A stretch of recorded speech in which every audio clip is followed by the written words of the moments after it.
Okay, my friends, today I learned a very nice things how to use TypeScript with for building web application without fancy and complex frameworks like React.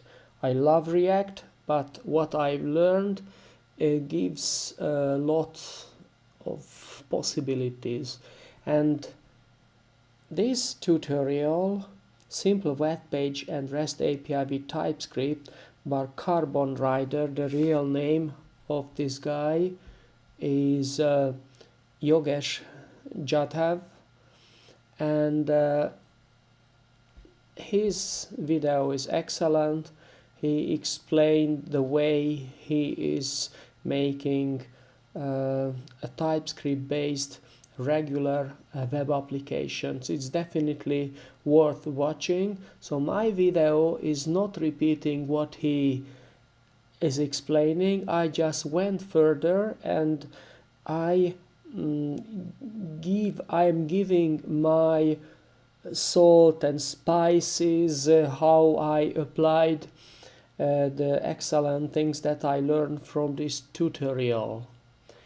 One thing which I love very much that here he suggested and he used in Node.js HTTP server, which I also gave a try and I loved it. And what I especially loved, that it can be started and run just with npx, a kind of on-demand way. Excellent possibility. And I will show it how it works that way. So what I have done, I downloaded this tutorial TypeScript.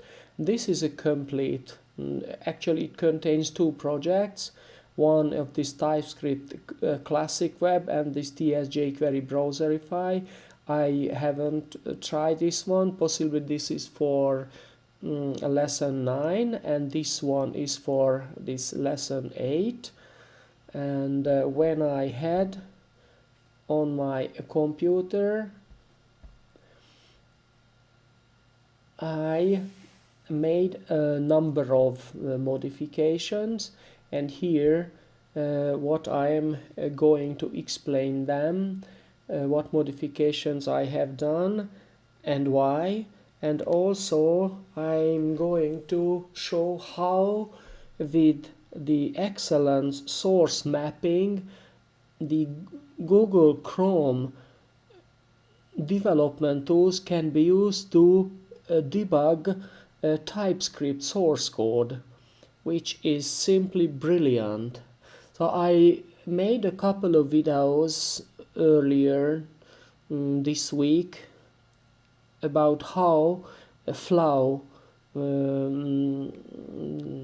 type system can be used with Tizen application, but honestly Flow cannot come even close to the power and versatility of TypeScript. So definitely with this solution, what I've learned, this could be an excellent possibility for application development for Tizen using TypeScript. So back to, so first of all, the package JSON. Here on the bottom I just updated some of the files, nothing special. And here what was also interesting, that I included a fev icon. So I extended this HTML copy script, and I also added, if I later or anyone later adds JPEG or PNG files, they will be copied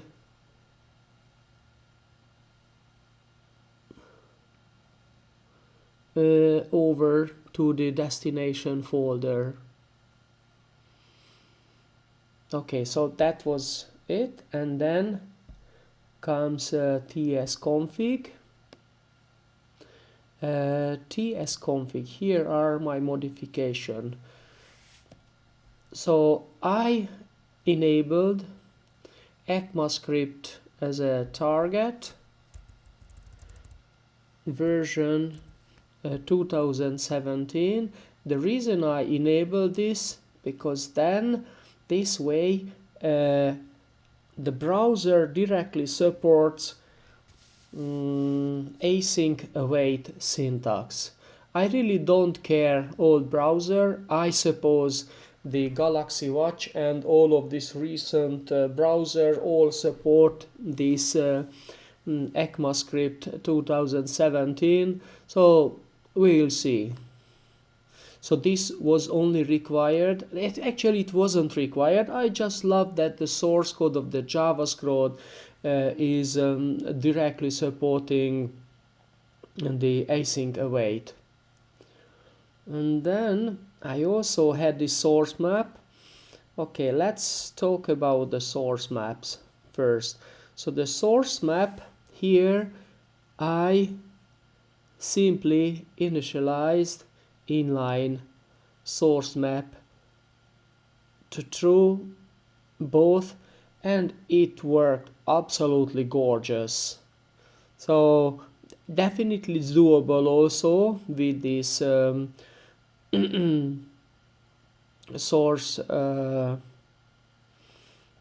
route and map, but I think that's excellent. Inline source map, just give it a try. Also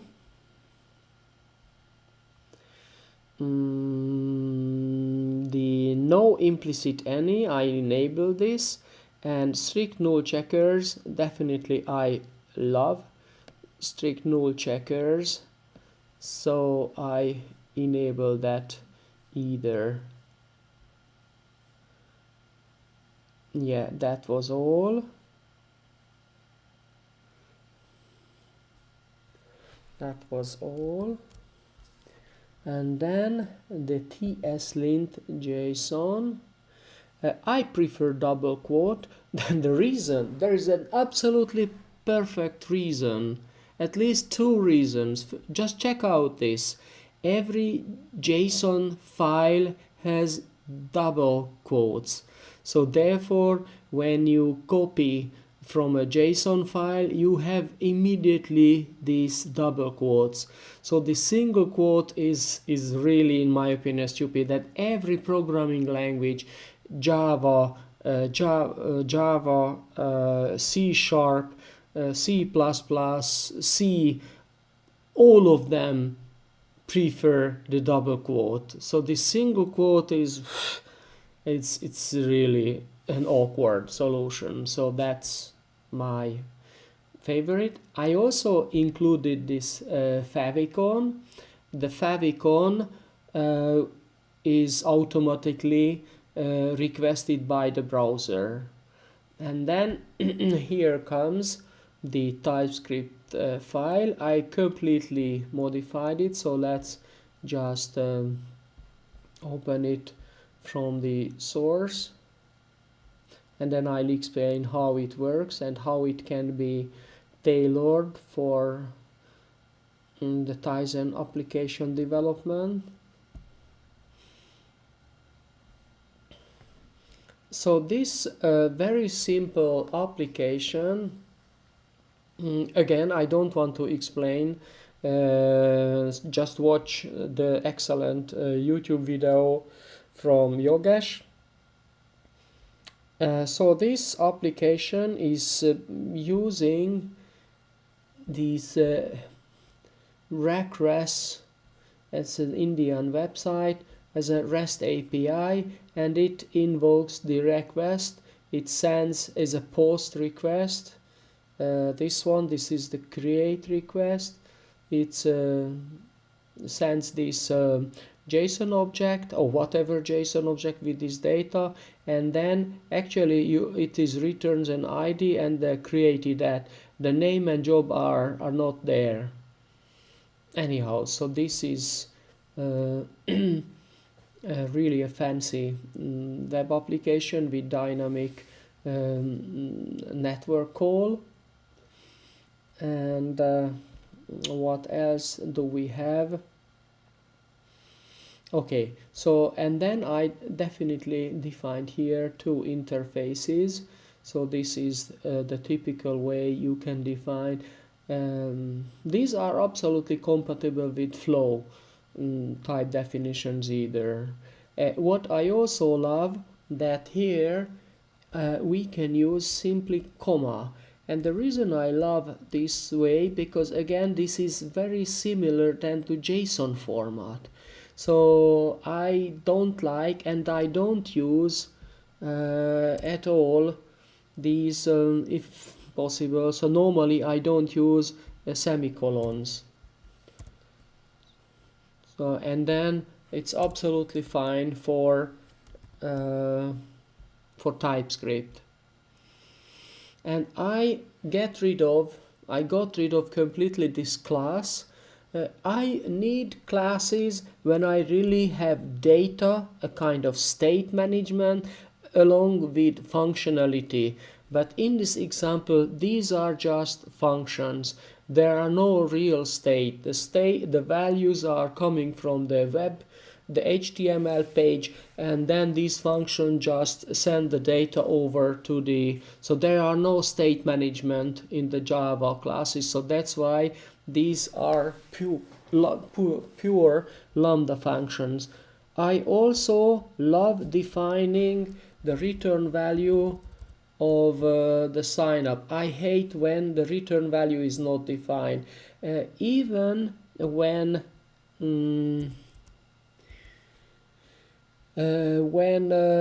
Yogesh gave his presentation, he didn't define the return type of the submit user details. And when you let's check out what is happening. So when you define a boolean as return value, TypeScript immediately is chiming in. However, if you just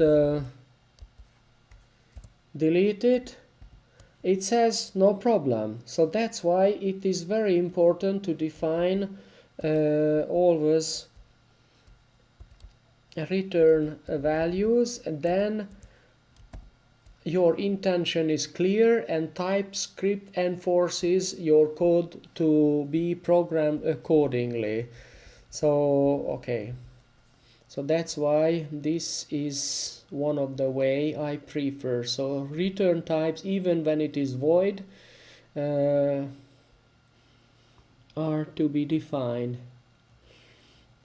Okay, and then here what was interesting, that when I defined two interfaces, Yogesh didn't define these two interfaces, then I define this interface, for example this data, as a type for this data.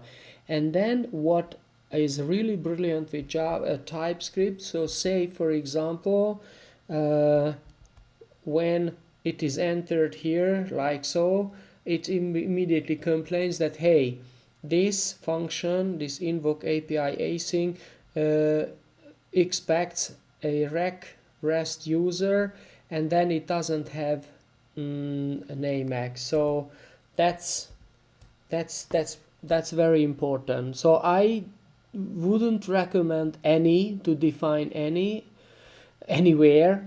Because especially in this situation we were completely aware what we are doing, so please define correct type definition. That's the whole idea of TypeScript. Otherwise just use regular JavaScript.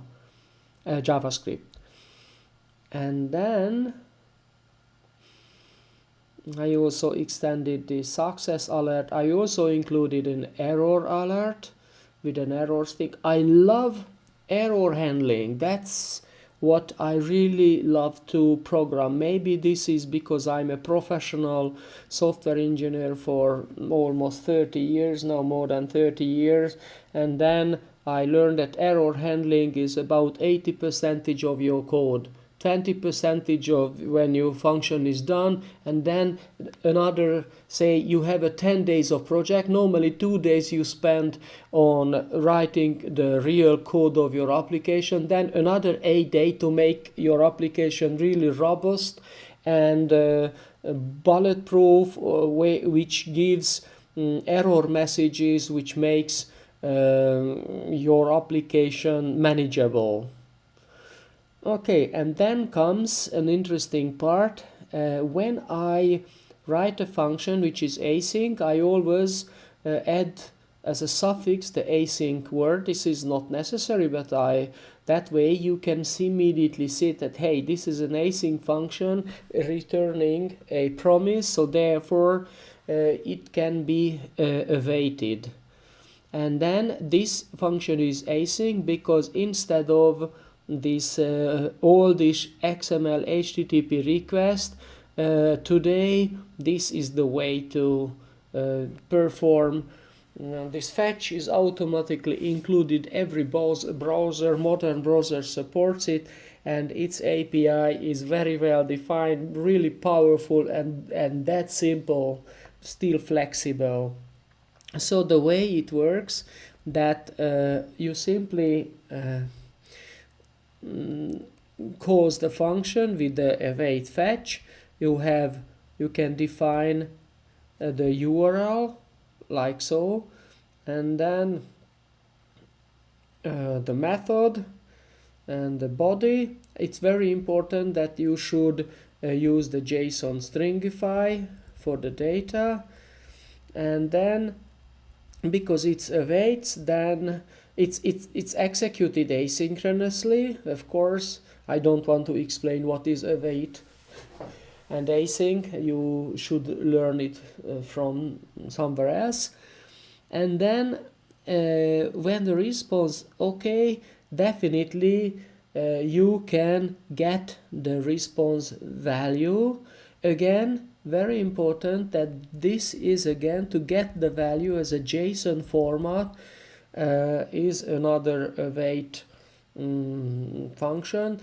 I used to love very much Axios, and in Axios the response is always available when the function is done. Here with the fetch, the response should be returned also asynchronously. So yeah, interesting, and it's meaningful, of course. So then, because this is where we just return us an any. That's the only thing we can expect from a remote response. So it's really our job to define if this any can be used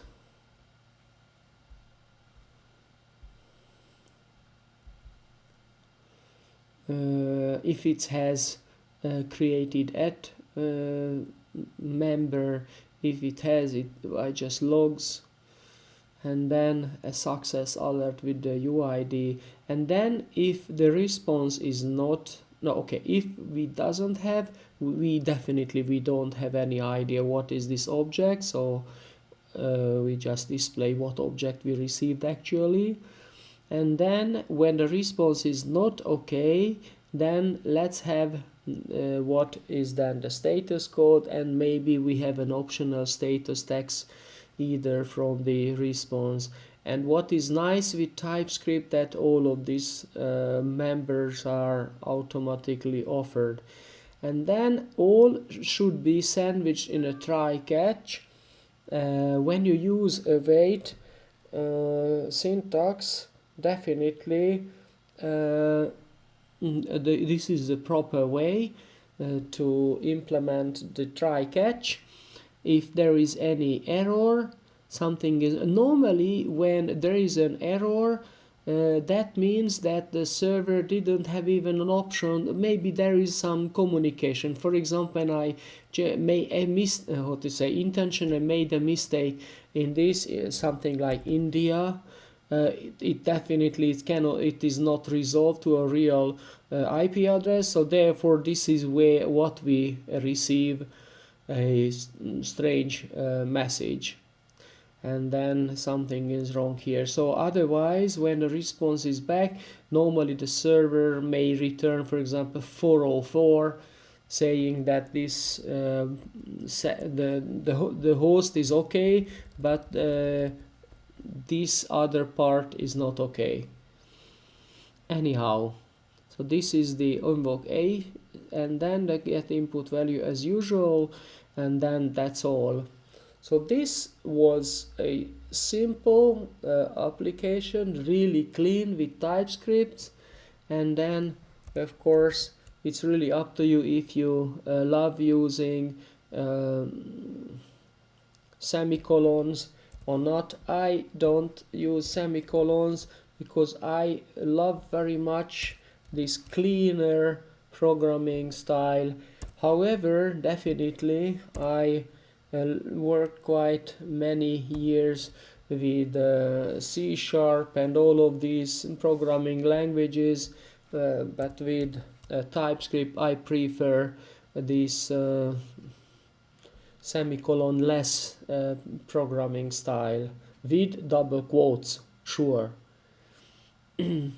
Okay, so let's have a look how it is done. With this new version, because this is not exactly what the concepts are exactly the same, but the implementation, in my opinion, is more up to date, more modern. And new terminal. Okay, so what we have to do is npm start.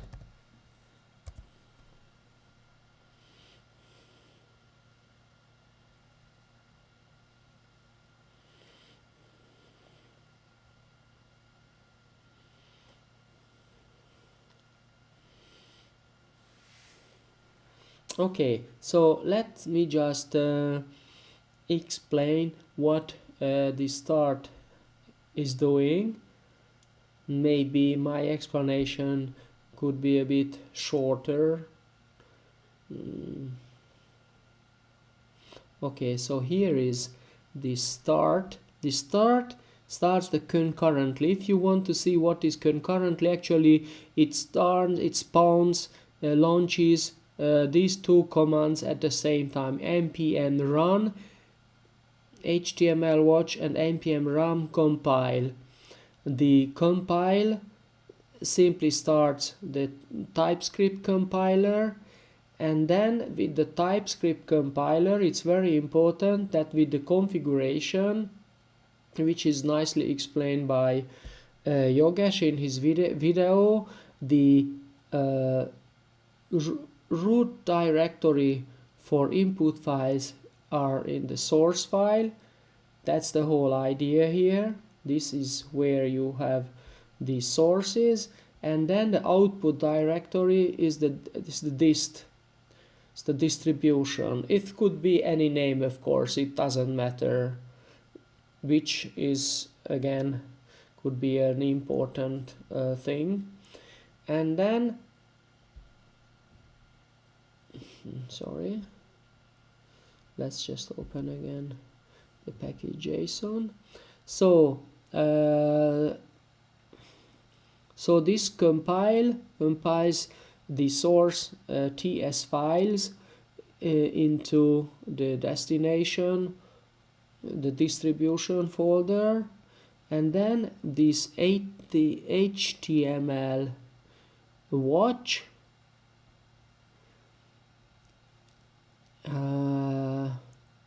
starts this no daemon.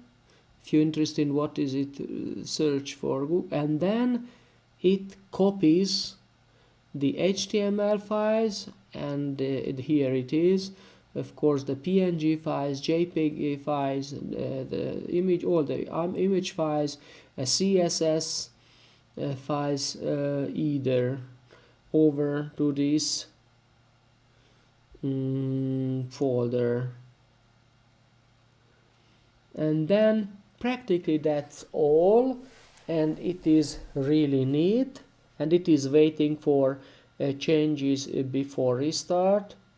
This copying is done only once, so this is what that was my observation. Okay, now we have the compilation, and then here is the command npx http server dist. This is the distribution folder because we are in the TypeScript classic web home page of the project. I enable course, and this C dash, actually this is C-1. It disables caching. Yes, for application development, caching should be disabled. And then this O automatically opens the browser for us. And then, so again, this is npx. This is on-demand start of the HTTP server. Let's see how it works.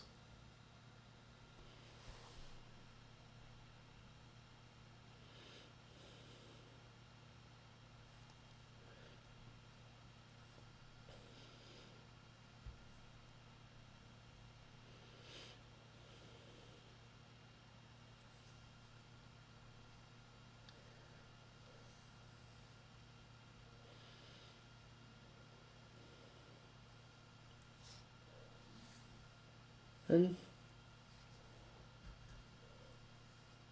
here you go. Control-Shift-I. So I opened my browser, and here comes the trick. You see what's happening here? You can see the TypeScript file. Index.ts, and then because in the index.js file, this is the index.js, if you go down, it has a source mapping directive, and then the application, the browser can somehow from this information, this is a big block of file actually, and then it is able to show the TypeScript source file, and the debugger works perfectly fine with this. And again, the reason I enable this ECMAScript 2017 is, as you see, this is just more or less regular. Actually, it's almost the same TypeScript source code that I have entered without the type definitions. So the mapping is very straightforward and easy to follow. So, but still we have the TypeScript, which I say that's really brilliant. Flow definitely cannot come even close to this. So TypeScript is really brilliant. It's really brilliant and excellently supported by browsers. And okay, let's just see how it works.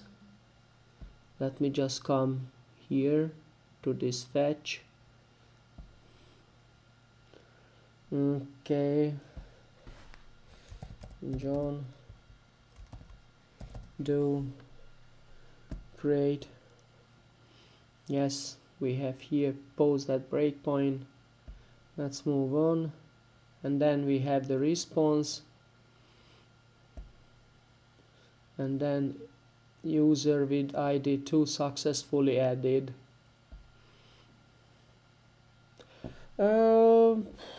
My friends, that was all of the explanation, and hopefully I covered everything. So again, thank you Yogesh Jadhav for the excellent tutorial which gave me the chance to learn and improvise using TypeScript.